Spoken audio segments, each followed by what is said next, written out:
ये घटना मेरे साथ जब हुई थी तब मेरी उम्र थी 45 साल। उस टाइम एक लड़की के साथ मेरी ऑनलाइन डेटिंग ऐप पर बात हुई थी। उस लड़की की नाम थी सुनीता। कुछ दिन ऑनलाइन पे बात करने के बाद मैं और सुनीता मिलने की प्लान बनाई। एक दिन मैं सुनीता को कॉल की और मैं उसको मेरे घर पर बुलाई। मैं उसको मेरे घर पर इसलिए बुला रहा था कि मैं उसको मेरे हाथ से बनाया हुआ खाना खिला सकूं और इसी बहाने हम दोनों की मुलाकात भी हो जाएगी। मैं खाना वाना बना के सब कुछ रेडी की और कुछ देर बाद सुनीता भी मेरे घर पर आ गई। मैं सुनीता को अंदर बुलाई और फिर मैं उसको लेकर डाइनिंग टेबल पर चली गई। मैं सुनीता से ऐसे ही इधर उधर की बातें पूछने लगी, जैसे उसके लाइफ के बारे में, उसके काम के बारे में, पर सुनीता मेरी बात का कोई जवाब ही नहीं दे रही थी।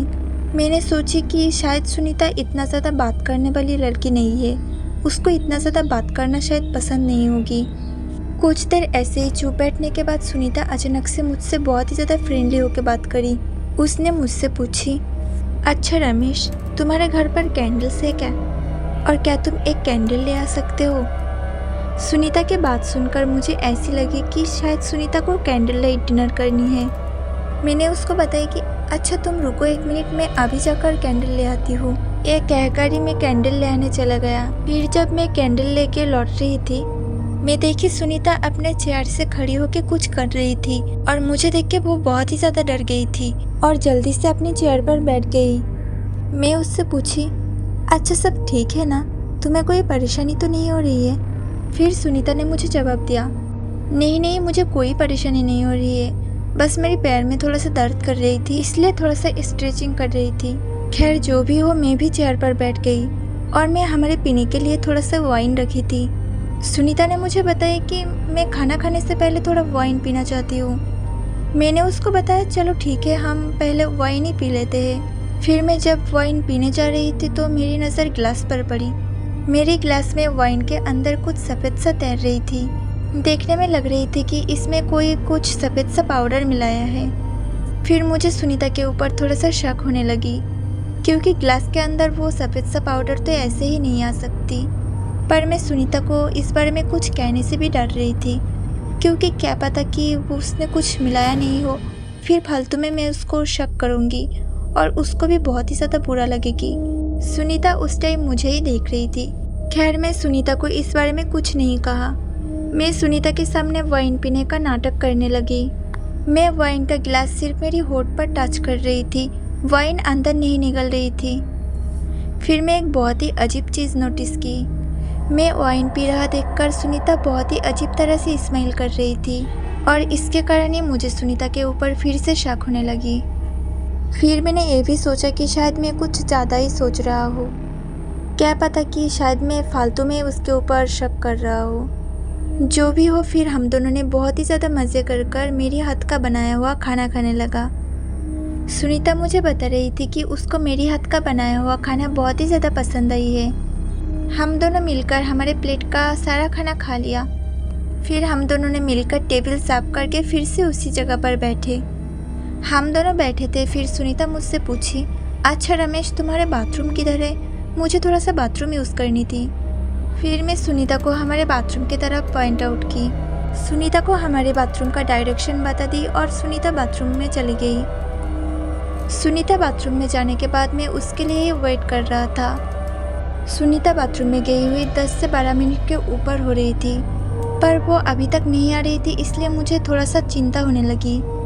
इसके बाद सुनीता लगभग 5 से 7 मिनट बाद बाथरूम से बाहर निकली और वो बाथरूम से बाहर आने के बाद ही मुझसे कहने लगी, मेरी डॉग अचानक से बहुत ही ज़्यादा बीमार हो गई है और मुझे अभी घर जानी होगी। सुनीता के अचानक से घर जाने का बात सुनकर मुझे अच्छा नहीं लग रहा था। फिर भी मैंने उसको बोला, अच्छा चलो ठीक है, तुम अब घर जाओ, तुम्हारा डॉग बीमार है तो उसको तुम्हारी ज़रूरत होगी। ये कहकर मैं उससे हाथ मिलाया। मैं उसको बाय बोलकर बाहर गेट तक छोड़ आया। सुनीता इधर से जाने के बाद मैं जल्दी से अपना घर के अंदर गया और सबसे पहले मैं हमारे किचन के अंदर गया था, क्योंकि मुझे चेक करना था कि कहीं सुनीता मेरे किचन के अंदर से कुछ चुराया तो नहीं। पर मैं किचन के अंदर इधर उधर देखा तो सब सामान अपनी जगह पर ही थी। फिर मुझे याद आया उस वाइन का गिलास के बारे में। मैं जल्दी से टेबल के पास गया और वो वाइन का गिलास में हाथ में लिया। ग्लास के अंदर उस टाइम जो सफ़ेद कलर का पाउडर था वो अभी ग्लास के अंदर नहीं थी। अभी तक शायद वो पाउडर वाइन के साथ घुल गई है। जो भी हो, मैं इसके बाद सोने चला गया। मुझे नींद नहीं आ रहा था तो मैं ऐसे ही बिस्तर पर लेटा था। फिर अचानक से मुझे बहुत ही ज़्यादा अजीब सा आवाज़ सुनाई दिया। ऐसा लगा कि मेरे किचन से कोई प्लेट नीचे गिरकर टूट गया हो।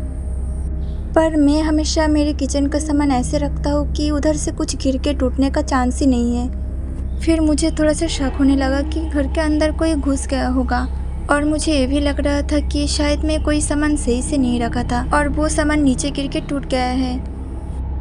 इसलिए मैं बिस्तर से उठ के सीधा किचन की तरफ चलने लगा। मैं जब चेक करने के लिए किचन के सामने पहुंचा तो मैं ऐसा कुछ देखा जो मैं देखने के लिए बिल्कुल भी तैयार नहीं था, और वो देखने के बाद मानो मेरा रूह कांप गया था।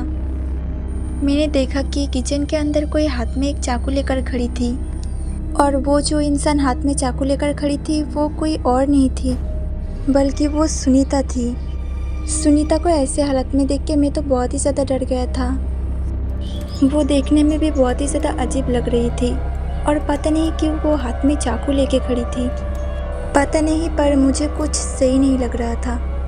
मुझे पता नहीं चल रहा था कि सुनीता फिर से मेरे घर ऐसे कैसे आ गई। सुनीता मुझे देख ले इससे पहले मैं उधर से भागने लगा।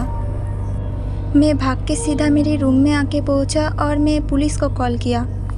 मैं पुलिस को सब बताया और उनको थोड़ा जल्दी आने को बोला। बस 5 मिनट के अंदर ही पुलिस मेरे घर पहुंच गया। पुलिस मेरा घर आके हर जगह सुनीता को ढूंढा, पर पुलिस को सुनीता नहीं मिला।